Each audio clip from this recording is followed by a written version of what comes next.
खुशी का दिन है और ये एक ऐसा दिन है कि इस दिन की बरकत से हमें सारे दिन अता हुए। अल्हम्दुलिल्लाह हम ये दिन मनाते आ रहे हैं, हमारे बुजुर्गों ने मनाया है और ये दिन आगे हमारी नस्लें मनाती रहेंगी। ईद मिलाद नबी बनाना चाहिए क्योंकि ये सब मुसलमान का हुजूर सल्लल्लाहु अलैहि वसल्लम सबका खातमुल अव्वलीन इंशाल्लाह। तो हम हर साल इधर आते हैं, बड़ा खुश होते हैं, इंशाल्लाह ये बनाना चाहते हैं। इसी दिन की बरकत से हमें ये जो लैलतुल कदर है इसी दिन की बरकत से मिली है। चाहे जितने भी मुबारक अय्याम है, कुरान मिला उनके सदके, रहमान मिला उनके सदके। बिस्मिल्लाहिर्रहमानिर्रहीम। अज़हर अली हूँ और आप देख रहे हैं डेली मैदान। नाज़रीन, जैसा कि नज़र आ रहा है इस वक्त में जश्न ईद मिलाद नबी सल्लल्लाहु अलैहि वसल्लम के एक जुलूस के रास्ते में हम खड़े हैं। यहाँ पे मेरे दाएं बाएं अक़ब में यहाँ पे आपको मनाजिर नज़र आ रहे हैं। एक खुशी का माहौल है यहाँ पे, खूबसूरत यहाँ कुमकुमें यहाँ पे सजाई गई हैं। यहाँ पे बच्चे यहाँ पे हैं, बड़े हैं, ख़वातीन यहाँ पे नज़र आ रही हैं। सिक्योरिटी के भी गैर मामूली इंतज़ामात हैं। यहाँ पे पुलिस के जवान चौकस खड़े हैं, एमरजेंसी के रेस्क्यू सर्विसेज के टीमें यहाँ पे अलर्ट खड़े हैं। ये रूट है जश्न ईद मिलाद नबी के मरकज़ी जुलूस के रास्ते का।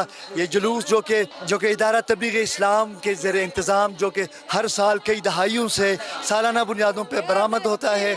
मिलाद की रात और उनके मुकर्रर रास्तों से जामे मस्जिद रेती बाज़ार से ये निकलता है जुलूस, और आगे आगे जो मिलाद चौक हशनगरी करीमपुरा पर वहाँ से होते हुए किस्सा खानी बाज़ार में इख्तिताम पजीर होता है।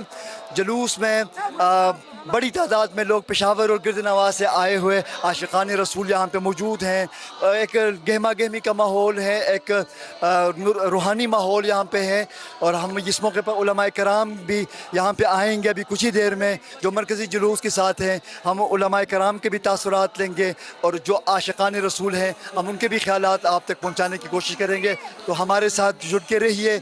हम आगे देखते हैं, हम आपको मनाजिर से हम आपको लुत्फ़अंदोज़ कराते हैं। सदाएं दुरूदों की आती रहेंगी, जिन्हें सुन के दिल शाद होता रहेगा। अल्लाह खुदा अहले सुन्नत को आबाद रखे, मोहम्मद का मिलाद होता रहेगा। ये खुशी का दिन है और ये एक ऐसा दिन है कि इस दिन की बरकत से हमें सारे दिन अता हुए। अल्हम्दुलिल्लाह हम ये दिन मनाते आ रहे हैं, हमारे बुजुर्गों ने मनाया है और ये दिन आगे हमारी नस्लें मनाती रहेंगी। ये खुशी का दिन है और इसी दिन की बरकत से, जैसे पीर साहब ने बताया, इसी दिन की बरकत से हमें ये जो लैलतुल कदर है इसी दिन की बरकत से मिली है। चाहे जितने भी मुबारक अय्याम है, कुरान मिला उनके सदके, रहमान मिला उनके सदके। मेरे साथ मौजूद है यहाँ पे मिलाद के जुलूस में एक ज़रक बरक लिबास में मौजूद एक जंगजू मुझे नज़र आ रहा है। देखते हैं कि ये कौन है और ये इस जश्न मिलाद के मौके पर यहाँ पे ये क्या महसूस कर रहे हैं। जी जनाब, कुछ बताएं आज माहौल के हवाले से, और आज मिलाद है उस हवाले से बताएं। ये तो तकरीबन 15 साल से मना रहे आ रहे हैं नशा, तो अच्छी बात है। ईद मिलाद नबी बनाना चाहिए क्योंकि ये सब मुसलमान का हुजूर सल्लल्लाहु अलैहि वसल्लम सबका खातमुल अव्वलीन इंशाल्लाह। तो हम हर साल इधर आते हैं, बड़ा खुश होते हैं, इंशाल्लाह ये बनाना चाहते हैं। बाद मुनाफिकीन ये दिन नहीं बनाते, लेकिन ये बनाना चाहिए क्योंकि हुजूर सल्लल्लाहु अलैहि वसल्लम भी आखिरी ने 12 रबीउल अव्वल की बाबरकत रात इस बात का तकाजा करती है कि दुनिया भर के मुसलमान न सिर्फ ज़ाहिरी तौर पर आमद रसूल सल्लल्लाहु अलैहि वसल्लम का जश्न मनाएं और खुशियाँ मनाएं, बल्कि रसूल सल्लल्लाहु अलैहि वसल्लम की तालीमात पर भी ऐन उनके रूह के मुताबिक अमल करें। कैमरामैन असद अली के साथ अज़हर अली को इजाज़त दीजिए। अल्लाह हाफ़िज़।